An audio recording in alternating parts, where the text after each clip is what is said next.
तुमच्या परिसरातील आणि देशभरातील राजकीय घडामोडींसह सामाजिक, कृषी, शैक्षणिक, सांस्कृतिक, क्रीडा, पर्यावरण आणि सहकार अशा विविध क्षेत्रातल्या ताज्या बातम्यांचे अपडेट्स आता एका क्लिकवर।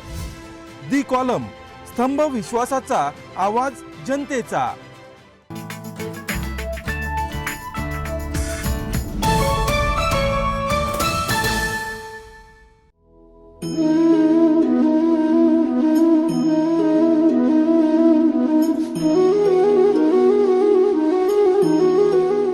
नमस्कार। आज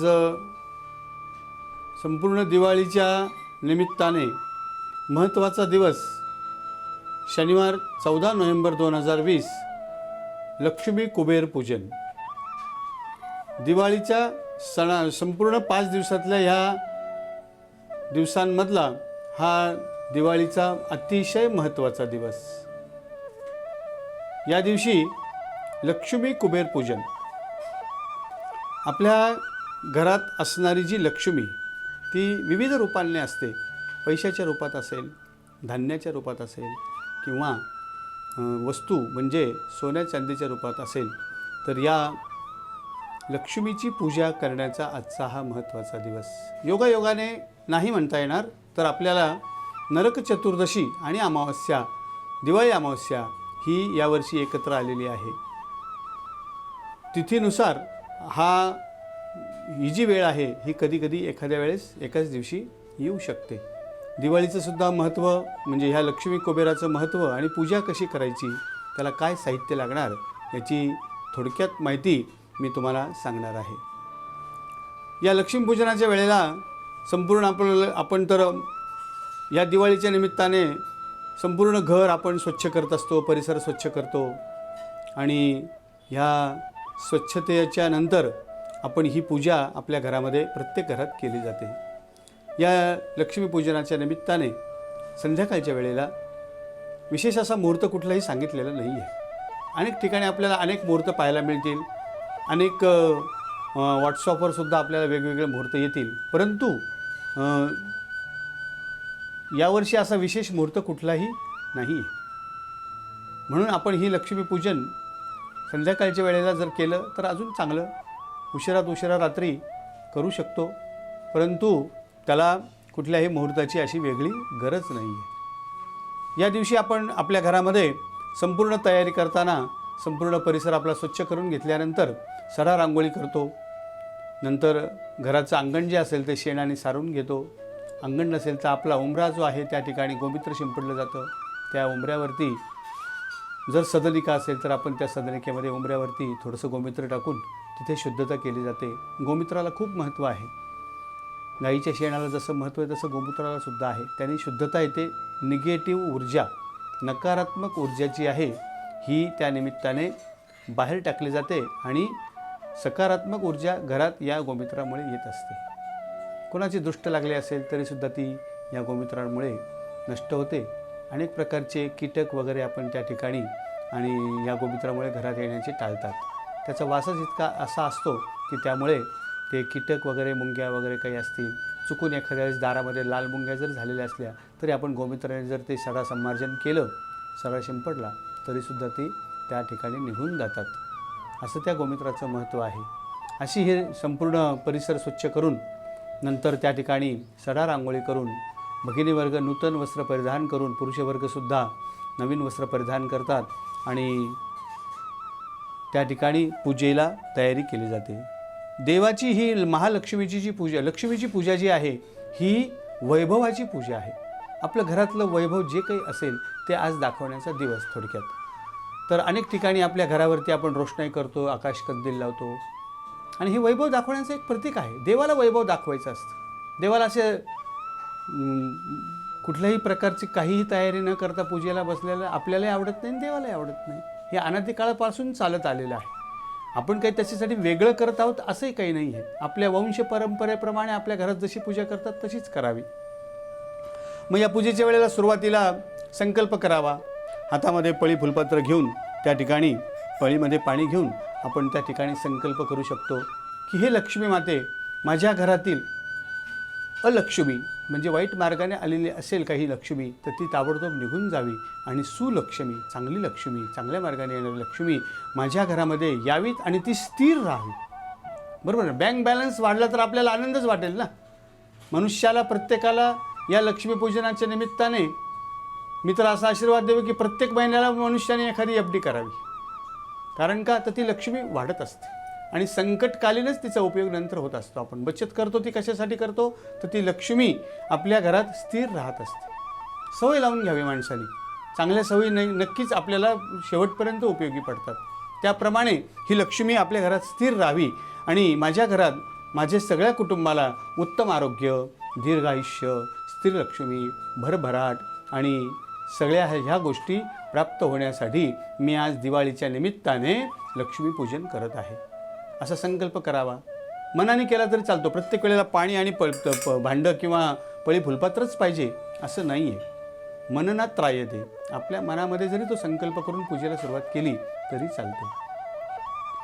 त्यानंतर मग त्या ठिकाणी पहिल्यांदा श्री गणपतीचं पूजन त्या ठिकाणी आपण करत असतो. कुठल्याही कार्याची सुरुवात ही, कुठल्याही पूजेची सुरुवात ही गणपतीच्या पूजनाने होते.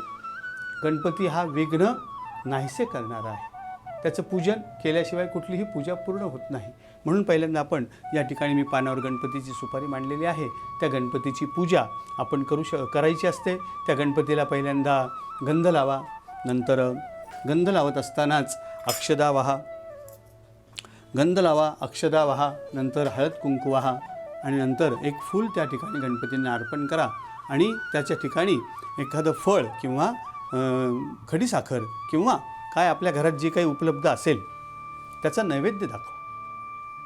त्या नैवेद्य दाखवून गणपतीला प्रार्थना करा की माझ्या घरातील सगळे विघ्न आणि सगळे दोष नाहीसे होऊन आमच्या कार्याला तुम्ही निर्विघ्नपणे पार पाडण्यासाठी विनंती करा. हे गणपती पूजन झाल्यानंतर आपण या ठिकाणी कलश मांडायचा असतो. त्या कलशामध्ये 5 पानं घालून किंवा आंब्याची पानं घालून नारळ ठेवून त्या ठिकाणी कलशावरती हात ठेवून त्या कलशाची प्रार्थना करायची असते. त्या कलशामध्ये थोडंसं पाणी असतं. आपण प्रत्यक्ष गंगेचं पाणी आणू शकत नाही. कोणाकडे असेल तर ते गंगेचं पाणी त्यात टाकलं तर आनंदच आहे. परंतु मंत्राच्या साह्याने किंवा मनाने ही गंगा माता माझ्या घरात येऊन माझ्या पूजेमध्ये तिने सहभागी व्हावं हा ह्या कलशाचा अर्थ आहे. किंवा नारळात सुद्धा जे पाणी असतं ते पाणी तर नैसर्गिक आहे, कोणी बनवलेलं नाही आहे, त्या पाण्याला कुठलाही दोष नाही आहे. म्हणून श्रीफल जे आहे हे त्याच्यासाठीच ठेवलं जातं की त्या नारळातल्या पाण्याची सुद्धा त्या निमित्ताने पूजा होते. आणि मग त्या कलशाला गंध लावून फूल अक्षदा नैवेद्य दाखवून ती पूजा कलशाची पूर्ण केली जाते. त्या कलशामध्ये आणि संपूर्ण 5 नद्यांचं पाणी आलेलं आहे अशी भावना करून आपण तिला प्रार्थना करूया. गंगेची यमुने चैव गोदावरी सरस्वती नर्मदे सिंधू कावेरी जलेस्मिन सन्निधं गुरु अशी प्रार्थना त्या ठिकाणी आपण त्या पाण्याची करूया. आणि ह्या नद्यांचं पाणी माझ्या घरात आलेलं आहे असं समजून आणि तिची प्रार्थना पूर्ण झाल्यानंतर आपण या दिवशी लक्ष्मीपूजनाच्या निमित्ताने श्री महाकाली महासरस्वती आणि महाकाली महालक्ष्मी महासरस्वती या तिघांचीही पूजा आज लक्ष्मीपूजनाच्या निमित्ताने केली जाते. म्हणताना आपण लक्ष्मीपूजन म्हणतो, परंतु महाकाली ह्या तिन्हींचं स्वरूप म्हणजेच ही माता लक्ष्मी आहे. कुठलीही देवीचं स्वरूप जे असतं त्या ठिकाणी या 3 देवतांचा वास असतो. त्या ठिकाणी महाकाली म्हणजे आपण पेनाची पूजा त्या ठिकाणी या ठिकाणी पेन मांडून त्या वहीवरती नवीन वही आणलेली असते. त्या ठिकाणी आधी पेनाची पूजा ती महाकाली स्वरूपाच्या रूपामध्ये असते. महाकाली ही लेखणीचं काम करते. कुठलीही लेखणी लिहित असताना त्या पेनाने आपण जर काही चांगल्या गोष्टी लिहित गेलो तर आपल्या आयुष्यात चांगल्या गोष्टी नक्कीच घडतात. वाईट लिहित गेलो तर वाईटच घडतात. अशी ती देवी स्वरूप म्हणून तिची आपण या ठिकाणी पूजा करायची असते. तिची पंचोपचार पूजा. पंचोपचार म्हणजे काय? तर पहिल्यांदा गंध लावा, नंतर त्या ठिकाणी अक्षदा वाहा, हळद कुंकू वाहा. हे 3 उपचार झाल्यानंतर फूल वाहा, 4था उपचार आणि 5वा उपचार म्हणजे त्या देवाला नैवेद्य दाखवा. मग तो नैवेद्य म्हणजे आपण इथे 5 फळं मांडलेली आहेत बघा, तुम्हाला दिसतील. विड्याचं पान आहे. पत्रम पुष्पम फलम तोयम असं संस्कृतमध्ये भगवान श्रीकृष्णाने सांगितलेलं आहे. गीतेमध्ये सांगितलं आहे की पत्रम पुष्पम फलम तोजम, या 5 गुणांनी माझी जर पूजा झाली तर ती मला पावन होते. जे काही आहे ते सगळं निसर्गाने दिलेलं आहे, आपण काहीही निर्माण केलेलं नाही. फक्त निसर्गाकडून घ्यायचं आणि देवाला अर्पण करायचं. म्हणजे जे देवाने जे निर्माण केलं ते आपण परत त्यांनाच अर्पण करायचं. फक्त मध्यस्थ आपण आहोत. पण तेवढीसुद्धा मनाची तयारी आपण मात्र केली पाहिजे की मी फुलं माझ्याकडे नाहीत तर मी बाजारातून थोडीशी विकत आणेल, नंतर मी विड्याची पानं घेऊन येईल, त्याच्यावरती एक सुपारी ठेवेल आणि नंतर 5 फळं त्या ठिकाणी. फळं ठेवतानासुद्धा जी आपल्याला परत खायची आहेत अशीच फळं तुम्ही त्या नैवेद्याला ठेवा. त्यानंतर महाकालीची पूजा त्या ठिकाणी संपन्न होते आणि नंतर जी सुरुवात होते ती महालक्ष्मी पूजनामुळे. महालक्ष्मी पूजनासाठी आपल्या घरात चांदीची जुनी जर नाणी वंशपरंपरागत काही असतील तर त्या ठिकाणी तुम्ही चांदीची नाणं महालक्ष्मीच्या स्वरूपात बाजारात मिळतं ते आणा. समजा कोणाची एखाद्या इच्छापेक्षा हे नसेल, काय आपण म्हणूया की पैशाची ताकद नसेल, चांदीचं नाणं घेण्याची परिस्थिती नसेल एखाद्या वेळेस, परंतु त्या माणसाने घरातलं आपलं एखादं 1 रुपयाचं कॉईन, 1 रुपयाचं नाणं जरी त्या पूजेमध्ये ठेवलं तर ती आपली लक्ष्मी आहे. पूजेला काय आहे त्यापेक्षा काय पाहिजे हे महत्त्वाचं आहे. अमुकच गोष्ट अशीच पाहिजे असं कुठल्याही धर्मशास्त्रात लिहिलेलं नाही आहे. तुम्ही जेवढं चांगलं करताल तेवढं तर चांगलंच होईल, परंतु त्या श्रद्धेने तुम्ही जर ती पूजा केली लक्ष्मीची तर मग ती 1 रुपयाचं नाणं असेल किंवा घरात आपले जुनं एखादं सोन्याचं मणी असेल त्याचीसुद्धा लक्ष्मीच्या स्वरूपात तुम्ही पूजा करू शकता. काही विविध ठिकाणी विविध व्यापाऱ्यांकडे किंवा विविध मोठ्या घरांमध्ये तुम्हाला विविध प्रकारची नाणीसुद्धा त्या ठिकाणी दिसतील. जुन्या 1 रुपयाचा पैसा किंवा 20 पैसे किंवा जुने तांबडा पैसा, जुने 2 रुपयाचं नाणं, 2 पैशाचं नाणं, त्याच्यानंतर विविध प्रकारची जुनी नाणी, अगदी मी असं म्हणेल की मोहरासुद्धा सोन्याच्या तुम्हाला काही ठिकाणी लक्ष्मी पूजनामध्ये पाहायला मिळतील. पण ज्याच्याकडे नाही त्यांनी आपल्या घरातलं 1 रुपये, 5 रुपये, 10 रुपयाचं नाणं जरी लक्ष्मी पूजनामध्ये ठेवलं तरी ती त्याच्या घरचं लक्ष्मी पूजन होऊ शकतं. असंच पाहिजे असं कुठेही नाही. म्हणून त्या ठिकाणी त्या लक्ष्मीची पूजा तुम्ही व्यवस्थित करू शकता. त्या लक्ष्मीला तुम्ही ताम्हणामध्ये काढून नंतर तिला तुम्ही पळीने स्नान घालू शकता. नंतर तिला दूध, साखर, पंचामृताचं स्नान घालू शकता. नंतर पंचामृत स्नानानंतर चांगलं पाणी घालून तुम्ही तिची शुद्धता करू शकता. शुद्ध झाल्यानंतर तिला व्यवस्थित स्वच्छ पुसून नंतर तुम्ही अत्तर लावू शकता. सुगंध छोटंसं अत्तर किंवा वासाचं तेल आपल्या घरामध्ये असतं. अत्तर पाहिजे असं काही नाही, पण असतंच सगळ्यांच्याकडं, कारण आपण दिवाळीला बाकीची खरेदी करताना अत्तर सगळेच घेतात. ते अत्तर जे आहे ते अत्तर लावलं जातं. नंतर तिला उठणं म्हणजे हळद लावली जाते. त्या हळदीने त्या लक्ष्मीला धुतलं जातं आणि नंतर चांगल्या पाण्याने तिला परत स्नान करून आपण त्या लक्ष्मीला परत स्थानापन्न करू शकतो. घरामध्ये नवीन नोटा काही असतील, नवीन नाणी असतील, तीसुद्धा तुम्ही लक्ष्मी पूजनाच्या ठिकाणी त्या पूजेमध्ये ठेवू शकता आणि ती नाणी किंवा ते पैसे नंतर वापरले तरी चालतात. गरजच अशी काही वेळेस इतके आपली श्रद्धा वाढत जाते की ते पैसे वापरण्याची काही कालानंतर गरज पडत नाही. ती लक्ष्मी तशीच स्थिर होत चाललेली आहे. असे माझ्या 30 वर्षाचा अनुभव आहे. लोक सांगतात की गुरुजी तुम्ही सांगितलं, आम्ही त्याप्रमाणे 1-1 नाणं वाढवायला सुरुवात केली, परंतु आम्हाला ती गरजच नाही पडली. अशी आमच्याकडे लक्ष्मी स्थिर झाली. असे अनुभव लोक आवर्जून सांगतात. त्याचं महत्त्वच असं आहे की ती लक्ष्मी तुम्ही श्रद्धेने, भक्तीने जपलेली असते. तुम्हाला घरामध्ये कमीच पडत नाही. आपल्या घरामध्ये जे काही गोडधोड केलेलं आहे त्याचा नैवेद्य दाखवा. करंजी आहे, अनारसा आहे, लाडू आहे. अगदीच काही तर तुम्हाला असं वाटलं की नाही ते उष्ट झालेलं कसं काय दाखवायचं, घरातली डब्यातली चिमूटभर साखर आणा, चमचाभर साखर देवासमोर ठेवा. तीही भक्तिभावाने देव स्वीकार करतो. त्याला तुम्ही नैवेद्य दाखवा. पेढ्यांचा नैवेद्य दाखवा.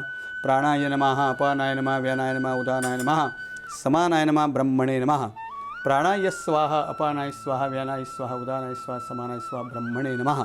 या मंत्राने तो नैवेद्य दाखवा. नसेल मंत्र येत तर निदान देवाला सांगा की देवा हा पेढ्याचा नैवेद्य घेऊन तुम्ही जेवा. अतिशय सोपा मंत्र, देवा आमचा नैवेद्य घेऊन तुम्ही जेवा. बरोबर. तर अशा वेळेला आपण तो नैवेद्य दाखवल्यानंतर देवाची मंत्रपुष्पांजलीने नंतर फुलं आणि अक्षदा वाहून त्या देवीला परत तुम्ही पूजून आणि नंतर त्या ठिकाणी तिला श्रीफळ अर्पण करू शकता. त्यानंतर ही लक्ष्मी आपल्या घरामध्ये स्थिर राहावी म्हणून त्या ठिकाणी कमळ काकडी आणि मुरड शेंग, कमळ काकडी आणि मुरड शेंग हे त्या देवीला तुम्ही अर्पण करायचं असतं. थोडक्यात काय तर सौभाग्य वायन म्हणजे हळकुंडसुद्धा या ठिकाणी आहे. हळकुंड हे सौभाग्याचं प्रतीक. हळद जसं सौभाग्याचं प्रतीक तसं हळकुंड हे सौभाग्याचं प्रतीक. ही वनस्पती आहे, औषधी आहे. हळदीचा उपयोग तर आपल्या आयुष्यामध्ये प्रत्येकाला माहितीच आहे, वेगळं सांगण्याची गरज नाही. मग कमळ काकडी आणि मुरड शेंग का? तर कमळ काकडी आपल्याला प्रत्यक्ष कमळाचं फूल मिळालं तर खूप चांगलं, पण प्रत्येकाला कमळाचं फूल मिळेलच असं नाही ना. पण कमळ काकडी मात्र बाजारात मिळते.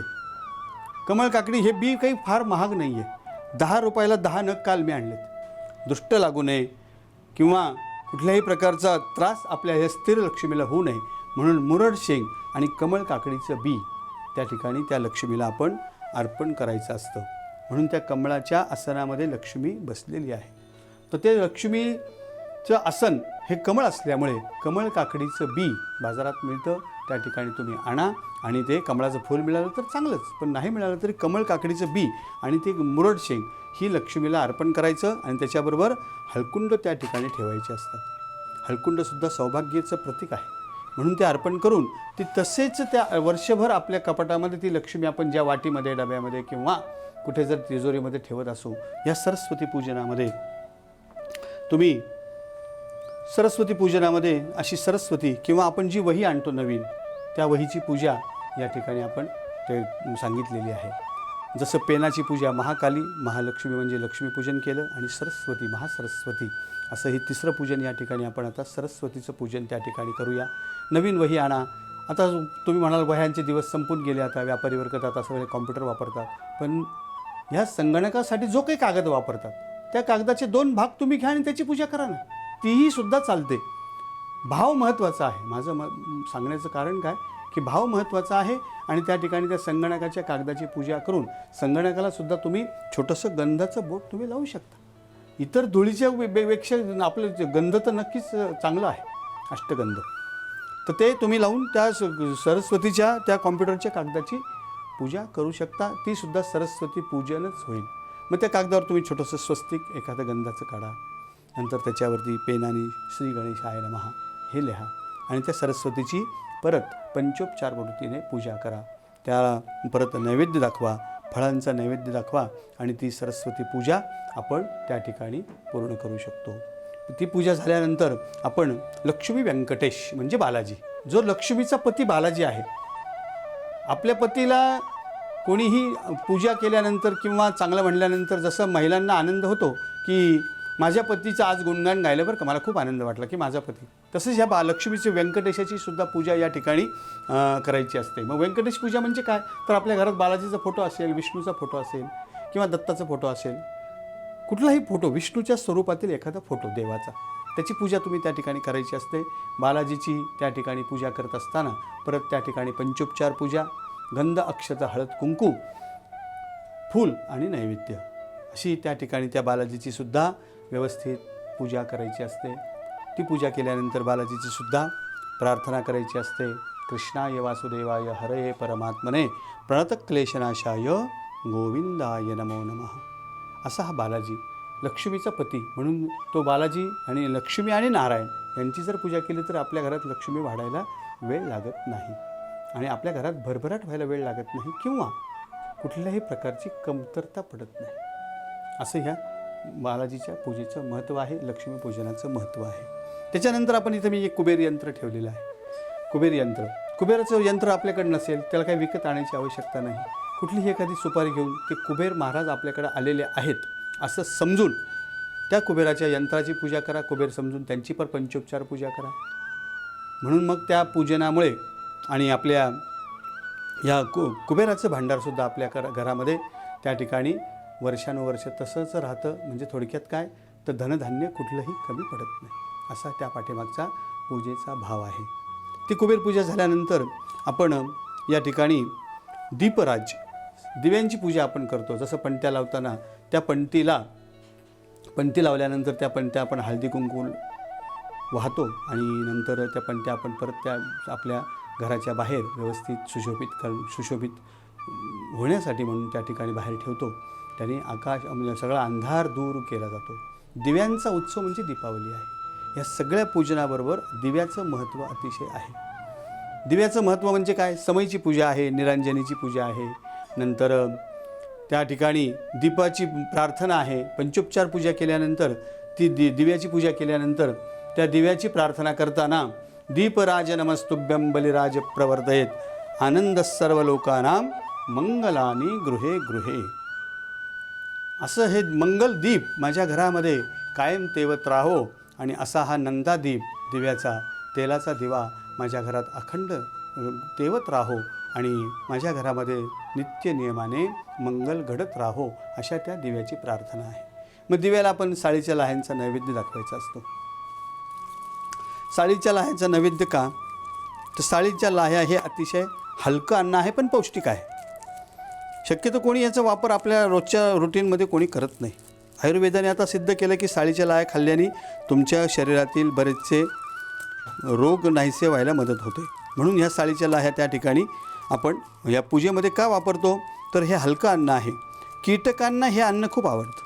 कुठलंही आपण बघा, तुम्ही घरात लाईट लावली आपण, तर लाईट लावल्यानंतर त्या ठिकाणी काहीतरी कीटक किंवा कुठले तरी पंख्याचे किडे किंवा कीटक काहीतरी जमा व्हायला सुरुवात होते आणि त्या लाईटच्या जवळ गेले की ताबडतोब ते नंतर त्यांना त्या ठिकाणी आपला स्वतःचा जीव गमवावा लागतो.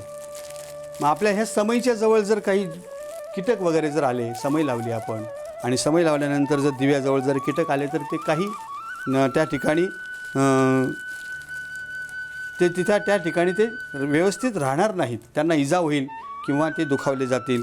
म्हणून त्या ठिकाणी साळीच्या लाह्याचा नैवेद्य या ठिकाणी त्या समईच्या जवळ ठेवायचा असतो. आपण जी बोळक्या आणतो बाजारात मिळतात, त्या बोळक्यामध्ये सुद्धा हा नैवेद्य बत्तासा आणि काही साळीच्या लाह्या ठेवून त्या दिव्याला नैवेद्य दाखवायचा असतो. तो दिव्याचा नैवेद्य तो कीटकांचा असतो. म्हणून ते खाल्ल्याने कीटकांचं ते हलकं अन्न आहे, त्यांना हे साळीच्या लाह्या खूप आवडतात. म्हणून ते कीटक ते धान्य ते अन्न घेतलेलं अन्न घेऊन ताबडतोब बाहेर निघून जातील किंवा बाजूला तरी जातील. म्हणून मग त्या दिव्याला त्या साळीच्या लाह्यांचं नैवेद्य आपल्याला अर्पण करायचं असतं. ते अतिशय चांगलं अन्न असल्यामुळे आणि हलका असल्यामुळे ते कीटकांना खूप आवडतं. त्याच्यानंतर आपण पूजा करतो जी आहे ती जुन्या भाषेमध्ये केरसुणी किंवा कुंचा किंवा साफसफाईचा झाडू. याची स्वच्छता करत असताना आपण वर्षातून दिवाळी आली की आपलं सगळं घर आपण स्वच्छ करतो, परिसर स्वच्छ करतो. ज्या झाडूने, ज्या साधनाने आपण ते घर स्वच्छ करतो त्याचीसुद्धा पूजा आपण केली पाहिजे. ते स्वच्छ करत असताना आपल्या हातून अनेक घरातील कीटक, काही माशा, काही कोळिष्टकं त्या ठिकाणी आपण बाजूला काढत असतो आणि आपले सगळे घरातले कीटक, पाली वगैरे काय असतील ते आपण सगळे बाहेर काढण्याचा प्रयत्न करतो, स्वच्छता ठेवण्याचा प्रयत्न करतो. त्यामुळे आपल्या हातून नकळत ती हत्या होत असते आणि अशी ही हत्या आपली झालेली असते. ज्या साधनामुळे झाले तो म्हणजे हा झाडू किंवा कुंचा किंवा मोठा ब्रश काही असेल. तर त्या लक्ष्मीची पूजा, ती लक्ष्मी स्वरूप की जिच्यामुळे आपण आपल्या घर स्वच्छ केलं ते परत आपण वर्षभर तिचा वापर वर्षभर परत करणार आहोत. म्हणून तिची पूजा, त्या साधनाची पूजा केली जाते आणि परत त्याच्यावरती सुद्धा याचं बत्तासे आणि साळीच्या लाह्याचा नैवेद्य त्या ठिकाणी दाखवला जातो की आपल्या हाताने जे काही कीटक मारले गेले असतील, दुखावले गेले असतील, त्यांच्या भावना दुखावल्या गेल्या असतील, ते पाप आपल्याला लागू नये आणि पुण्य मिळेल का नाही माहीत नाही, पण पाप नको घडायला आपल्या हाताने, बरोबर आहे की नाही. तर ते करण्यासाठी, ते पूर्णत्वाला जाण्यासाठी म्हणून साळीच्या लाह्याचा नैवेद्य त्या ठिकाणी दाखवला जातो. ते कीटकांचं अन्न आहे. आणि अशी ही पूजा झाल्यानंतर आपल्या संपूर्ण लक्ष्मीपूजनामध्ये ह्या सगळ्या पूजा झाल्यानंतर आपण ह्या लक्ष्मीची महाआरती करत असतो. आरती करत असताना आणि परत पहिल्यांदा गणपतीची आरती, नंतर आपल्याला जी कुठली आरती येते देवीची, त्या देवीची आरती म्हणा आणि आरती करून कापूर आरती करा. कापुराची वडी त्या ठिकाणी लावा आणि कापूर आरती झाल्यानंतर परत मंत्रपुष्पांजली करून हातामध्ये फुलं घेऊन आणि आपल्यामध्ये हातामध्ये फुलं घेऊन अक्षता घेऊन महालक्ष्मीला अर्पण करा. महालक्ष्मीला, महासरस्वतीला, लक्ष्मी व्यंकटेश, नंतर महाकाली, महालक्ष्मी, महासरस्वती, कुबेर आणि लक्ष्मी व्यंकटेश यांना ते अर्पण करा आणि अंगाभोवती प्रदक्षिणा करून तुम्ही तो दिवस अतिशय आनंदात घालवा. आणि नंतर मात्र सगळ्यात शेवटी महालक्ष्मीची प्रार्थना करा. या देवी सर्वभूतेषु बुद्धिरूपेण संस्थिता नमस्तस्यै नमस्तस्यै नमस्तस्यै नमो नमः। या देवी सर्वभूतेषु विद्यारूपेण संस्थिता नमस्तस्यै नमस्तस्यै नमस्तस्यै नमो नमः। या देवी सर्वभूतेषु लक्ष्मीरूपेण संस्थिता नमस्तस्यै नमस्तस्यै नमस्तस्यै नमो नमः। विद्यावन्तं यशस्वन्तं लक्ष्मीवन्तं जनं गुरु रूपं देहि जयं देहि यशो देहि द्विषो जहि। मम गृहे स्थिरो भव अचलो भव सुखशायी भव सुप्रसन्ना वरदो भव नमो नमः अशी मनोभावाने प्रार्थना करा। माझ्या घरामध्ये हे लक्ष्मी माते तू बुद्धीच्या रूपाने स्थिर राहा। त्याच्यानंतर बुद्धी असेल तर विद्या येईल ना, म्हणून मग विद्येच्या रूपाने स्थिर राहा। बुद्धी आणि विद्या जर एकत्र आल्या व्यवस्थित तर लक्ष्मीला कमीच नाही, म्हणून ती लक्ष्मी रूपेने सुद्धा तू आमच्या घरात स्थिर राहा आणि अशी ही स्थिर लक्ष्मी आपल्या घरात राहावी। आणि असा हा दीपोत्सव आपण त्या ठिकाणी लक्ष्मी मातेच्या रूपामध्ये पूजन करून त्या ठिकाणी पूर्ण करावा। संपूर्ण दिवाळीच्या सणामध्ये असा हा महत्त्वाचा दिवस आणि आपण या लक्ष्मीपूजनाच्या निमित्ताने आपण या ठिकाणी माहिती करून घेतली आणि हा लक्ष्मीपूजन म्हणजे मुख्य दिवसाची जी माहिती त्या ठिकाणी करून घेतली। आणि माझ्याकडून माझे जे 2 शब्द ऐकले त्याबद्दल मी परत सर्वांचे आभार मानतो आणि सर्व आपल्या बांधवांना भगिनींना सर्वांना ही दीपावली सुखसमृद्धीची भरभराटीची उत्तम आरोग्याची जावो अशी प्रार्थना करून मी या ठिकाणी थांबतो। महालक्ष्मी माता की जय।